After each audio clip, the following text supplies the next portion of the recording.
en el aire. Hay muchos temas para hablar, ha sido una mañana agitada como viene siendo el país.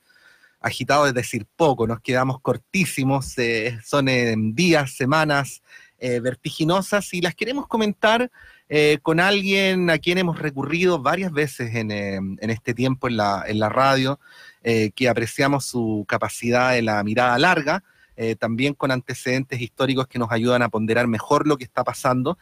Nos referimos al filósofo, profesor universitario, columnista, Hugo Eduardo Herrera, quien además siempre ha sido muy gentil para decir que sí cuando lo hemos convidado. Hugo, buenas tardes, muchas gracias por estar acá. Muchas gracias, Patricio. Buenas tardes, Montserrat.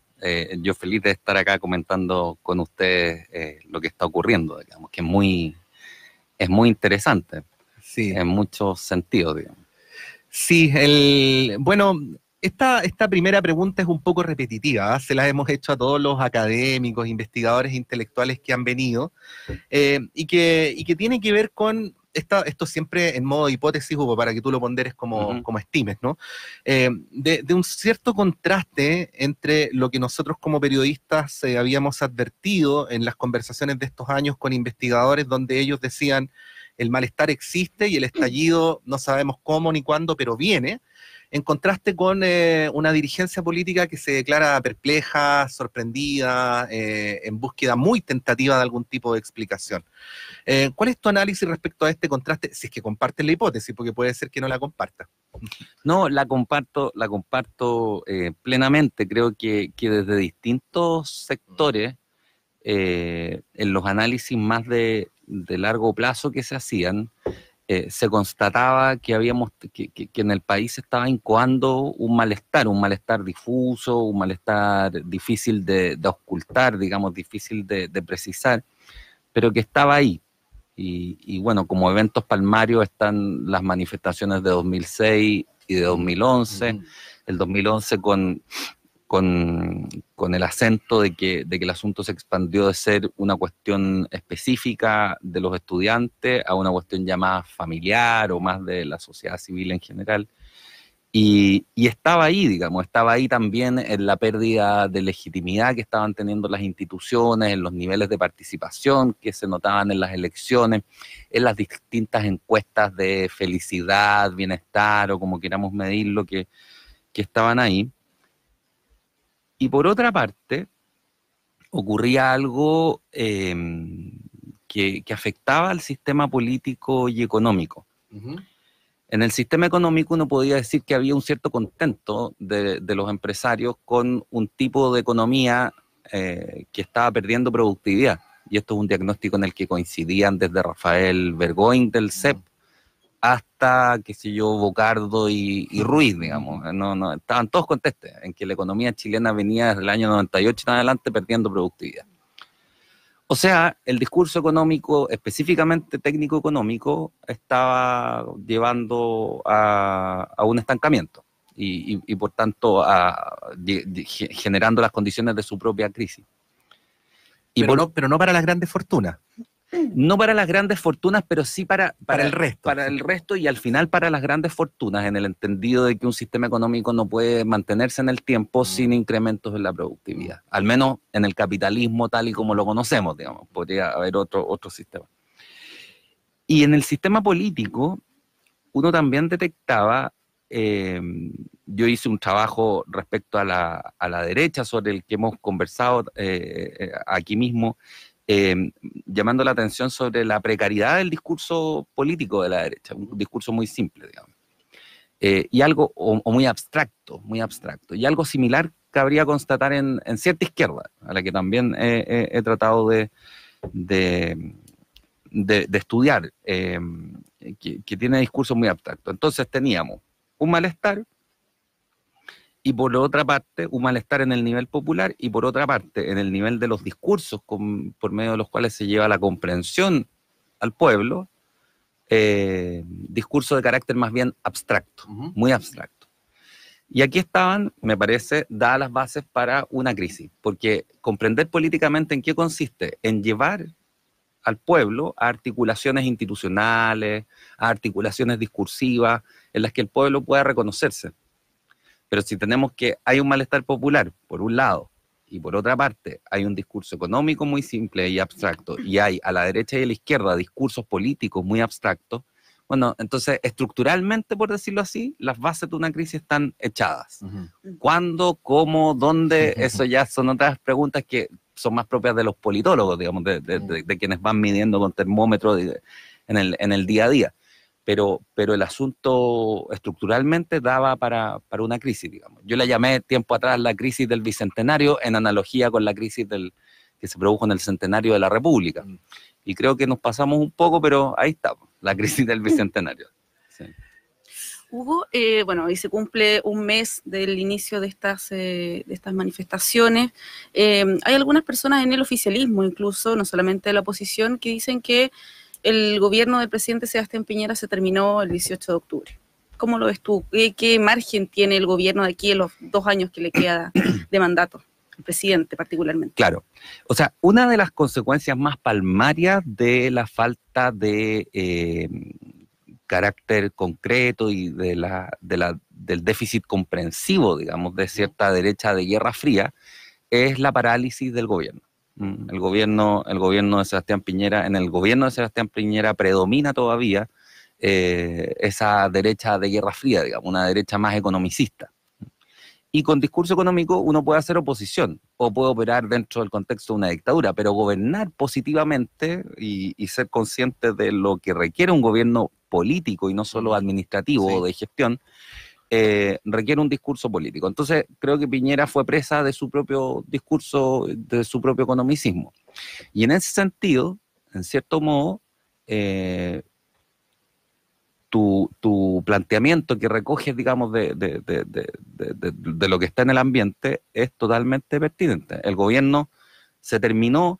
Si por gobierno entendemos a ese gobierno que ganó las elecciones, que vino con una propuesta, que venía con una serie de medidas, qué sé yo, económicas, administrativas.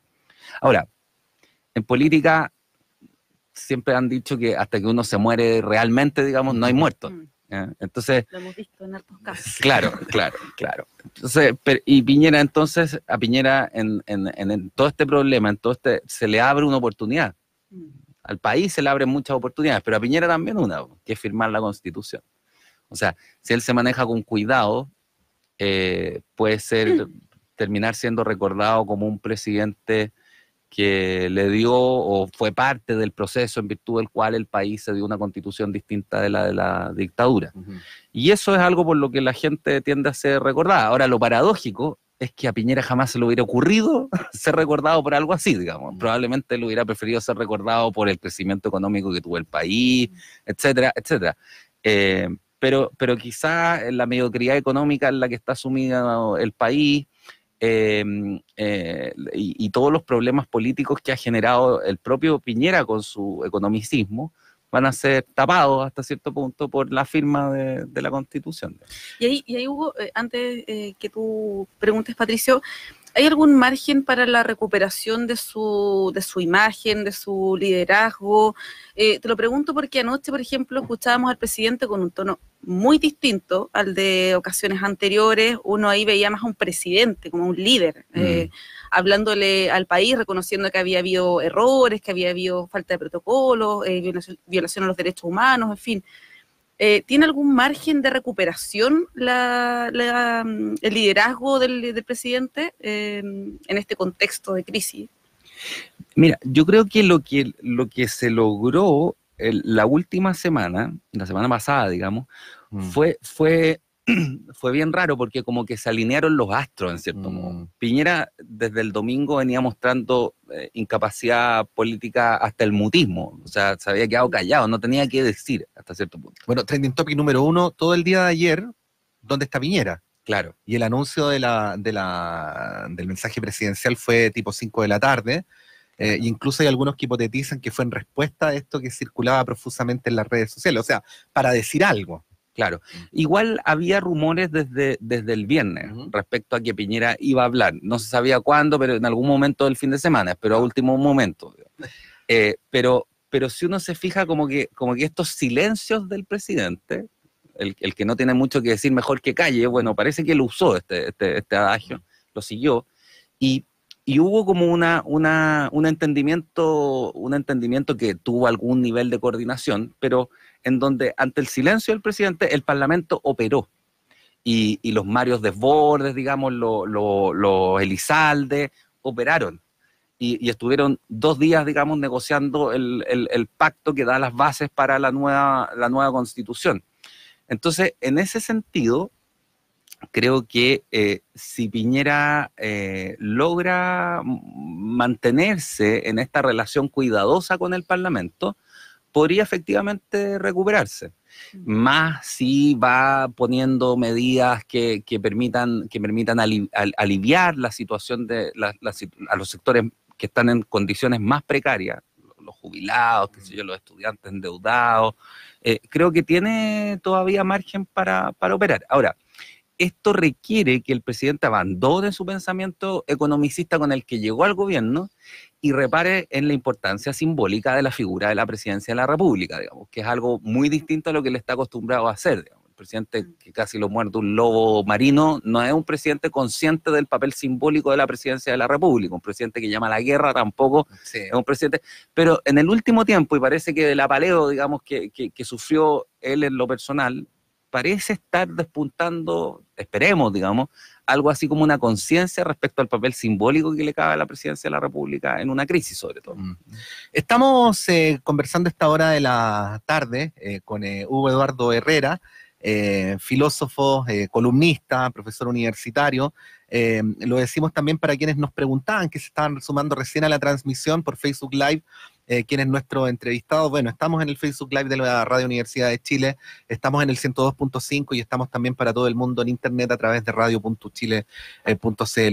En la última oportunidad, Hugo, que tuve de entrevistarte, y fue al comienzo del gobierno del presidente Piñera, tú saludabas la pérdida de hegemonía de la vertiente más neoliberal, ¿no? De la derecha, que tú decías que había sido además desequilibradamente hegemónica durante por lo menos 2 o 3 décadas, y planteabas que eso auguraba la posibilidad de la restitución de una derecha con una mirada, con un proyecto país que fuera más plural. Además, tú en esa entrevista nos describías que había más de una vertiente histórica de la derecha, claro, y que ahora tendía a articularse en nuevos partidos políticos. Bueno, quiero complementar a esto con algo que dijiste hace pocos días en una entrevista en la televisión, donde decías que el presidente estaba secuestrado por Libertad y Desarrollo.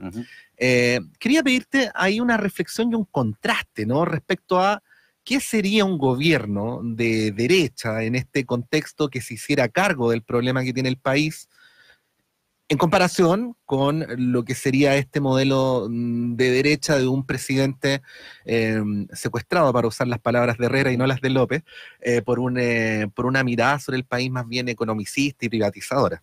Claro.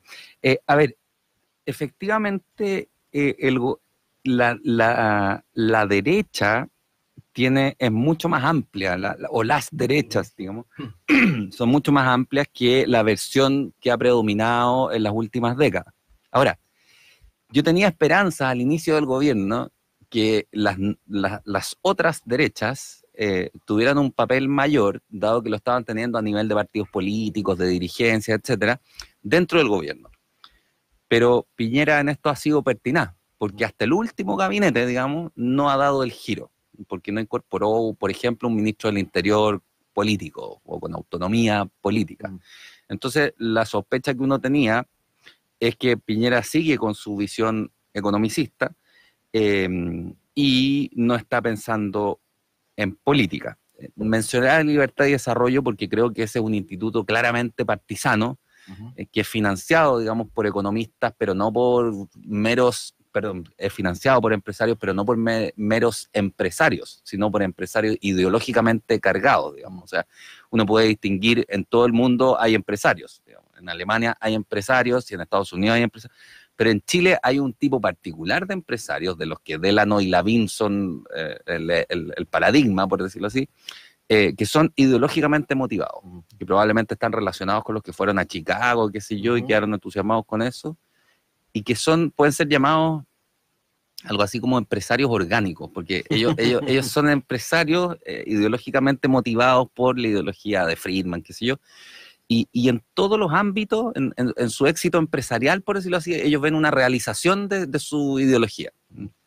Entonces, operan de maneras también bien heterodoxas en relación a su propia ideología. Pero bueno, el punto es cómo yo vería una derecha política. Creo que las maneras de acción son propias del que las encarne, digamos, pero lo que siempre he tratado de considerar es esto.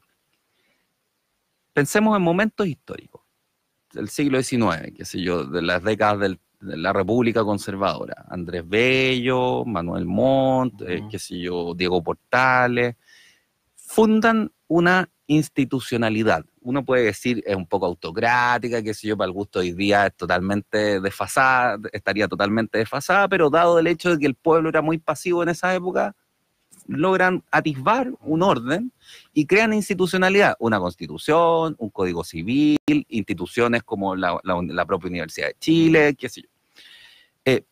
Después, en los años, segunda mitad del siglo XIX, Abdón Cifuentes, conservador, empieza a trabajar con las mutuales obreras, digamos. Eso decanta en la fundación de la primera Federación Obrera de Chile. La Federación Obrera de Chile no fue fundada por la izquierda, fue fundada por el Partido Conservador. Las primeras leyes sociales fueron aprobadas por el Partido Conservador. Después, centenario, la crisis del centenario. ¿Quiénes diagnostican la crisis? ¿Solo la izquierda? ¿Luis Emilio Recabarren? No. Incluso la prosa de Recabarren uno puede decir es un poco floja o manida. Los grandes diagnosticadores, digamos, y de un nivel intelectual superior en ese contexto son Tancredo Pinochet, Darío Salas, Francisco Antonio Encina, Alberto Edwards, qué sé yo, conservadores nuevamente. Conservadores no social cristianos, si se quiere, de una raigambre más positivista, nacional, qué sé yo. No nacionalista en un sentido xenófobo, sino que partían del hecho del mestizaje y lo valoraban, digamos. Claro. Entonces, de los fenómenos en el territorio nacional, concreto, claro. Uno tiene después el Partido Agrario Laborista, que está en la base del segundo gobierno de Ibáñez, un gobierno profundamente reformista, qué sé yo, y más bien de centro-derecha. El mismo Arturo Alessandri del segundo periodo, todo el mundo dice que gobernó más bien con la derecha y logra así un pacto, qué sé yo, que nos permite salir de la crisis del centenario. Entonces, en todos estos momentos, uno tiene una derecha con conciencia clara de los problemas sociales, que tiene discurso económico, pero en donde la economía no está por sobre la política, que entiende que el asunto es político, eminentemente político, que logra entender, claro, la situación del pueblo en su territorio y logra dar la articulación institucional. Creo que ahí están los elementos fundamentales de un pensamiento político de derecha que tiene raigambre republicana, que tiene raigambre en la historia de Chile y que es radicalmente distinto de lo que hemos visto en los últimos 30 años en la derecha chilena. Entonces la pregunta es, ¿no le falta de esa derecha con conciencia de aquello en lo que consiste comprender políticamente, de llevar a articulaciones institucionales y a discursos las pulsiones y anhelos populares? ¿No le falta de esa derecha o de ese pensamiento de la derecha al gobierno actual? Y uno podría decir, así a primera vista, sí, pues, la explicación sería más larga, pero creo que todos estos déficits que estaba teniendo Piñera tienen que ver con quedarse pegado a un discurso economicista y sin conciencia del rol de él como dirigente político, digamos. Su tarea es comprender políticamente. Hugo, y en ese sentido, porque mientras tú hablabas, a mí lo relaciono inmediatamente con el rol que ha tenido Renovación Nacional, de ser los grandes diagnosticadores, como hablabas tú en general de los conservadores, del Partido Conservador, en fin. ¿Cómo estuvo el rol que ha tenido Renovación Nacional, a diferencia, por ejemplo, de Evópoli, que uno podría pensar son más liberales y podrían empujar la agenda del gobierno hacia otro lado, pero ellos desde un principio se pusieron al tema constitucional? En cambio, Renovación Nacional, como dices tú, esta derecha que tiene una conciencia de los problemas sociales, empezó a empujar el tema constitucional y fueron los que finalmente viabilizaron este acuerdo. Claro. Estoy totalmente de acuerdo.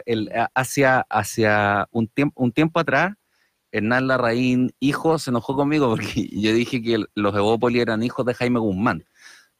Solo que... Fuerte declaración. Claro, porque son igual de liberales en economía que la UDI, solo que en temas como matrimonio homosexual, qué sé yo, tienen posiciones distintas.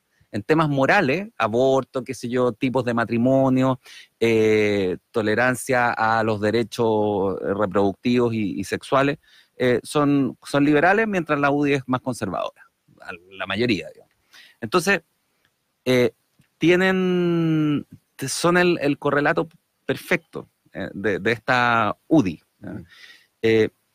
Pese a que se pensó que iban a ser, claro, una derecha más moderna, qué sé yo, todo esto lo digo con aprecio humano, digamos, por las dirigencias que tienen en Evópoli. Creo que hay un esfuerzo importante, pero mientras no revisen ese asunto, van a quedar presa de un problema casi epocal, digamos. Entonces, mientras tanto, en Renovación Nacional, claro, tuvieron más recursos porque pueden acudir a una historia bicentenaria, digamos. Renovación Nacional se remite al Partido Nacional y el Partido Nacional al Partido Liberal y al Conservador, pelucones y pipiolos, qué sé yo, esto es bastante más antiguo.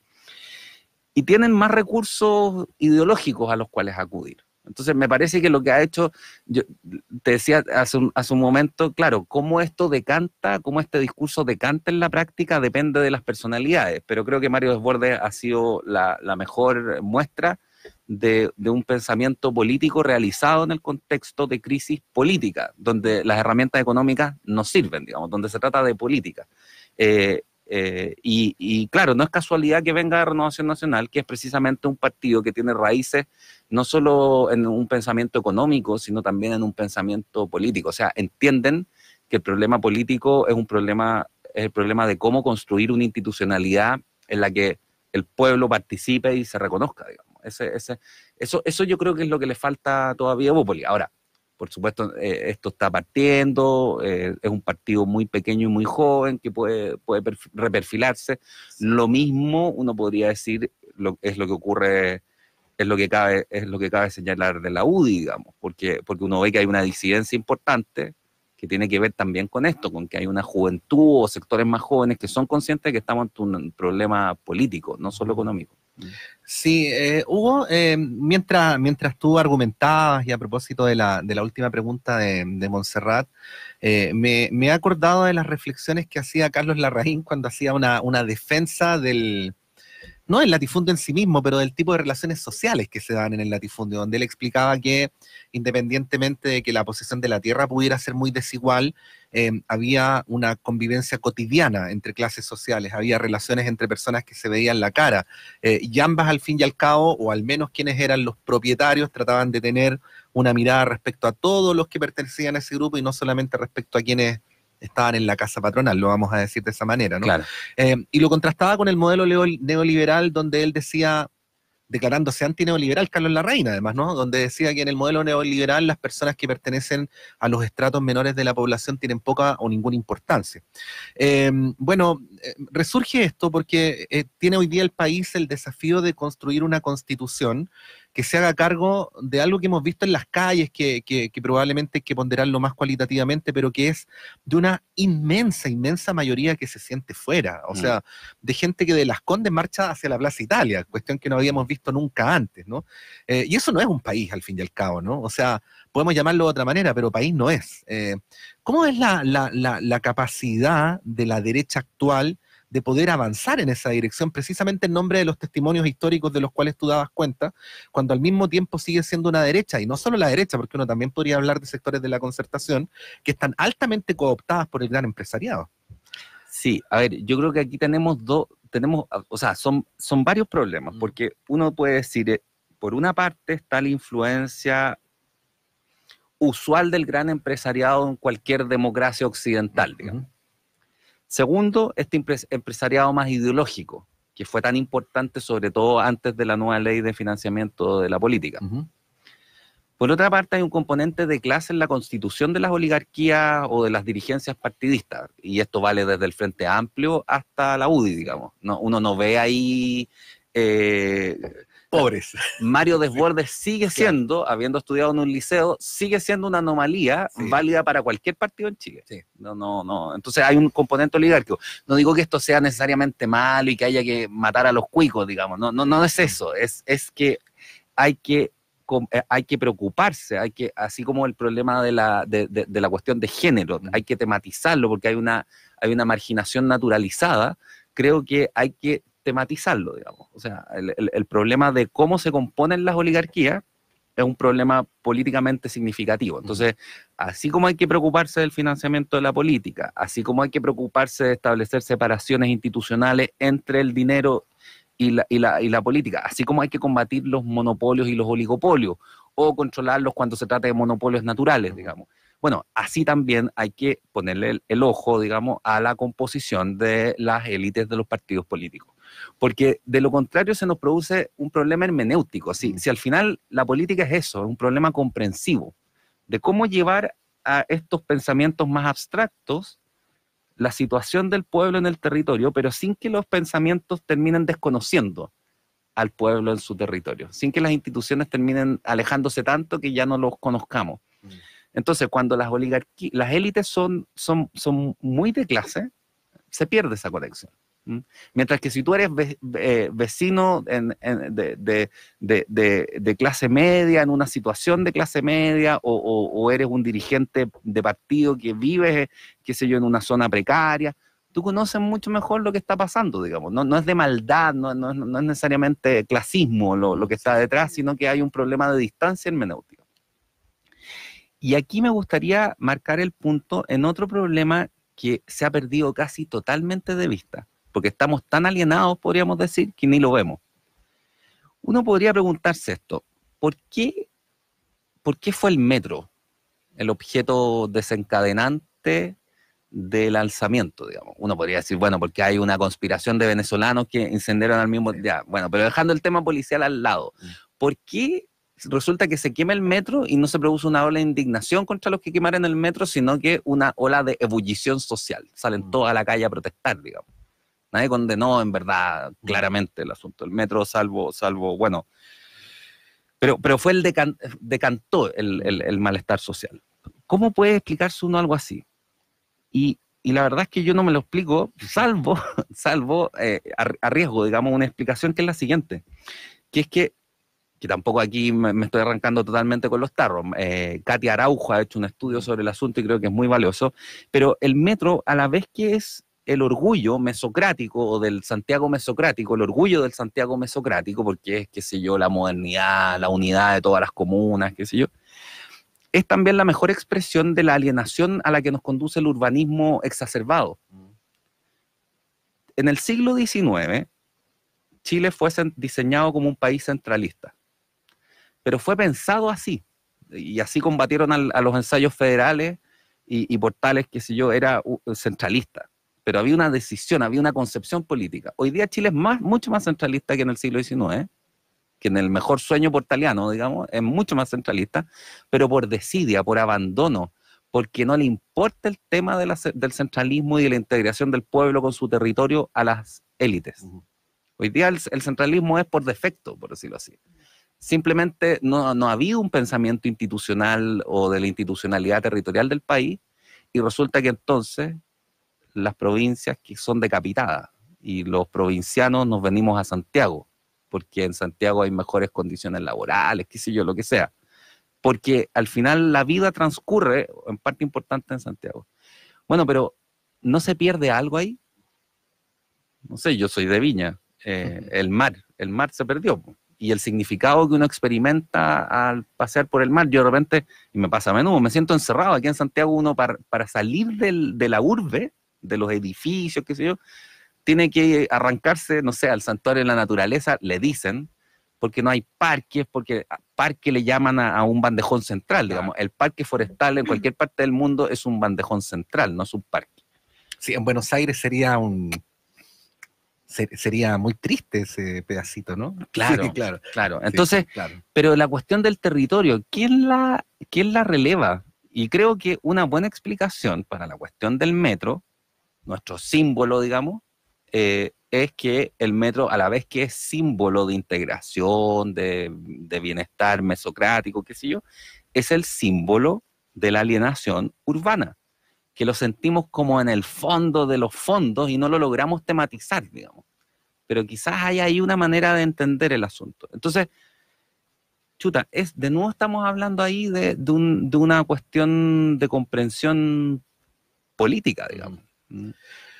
Bueno, cada vez que conversamos con Hugo Herrera se nos quedan muchos temas, así es que No. haremos la siguiente. ¿Te parece, Montserrat? Me parece muy Sí. bien.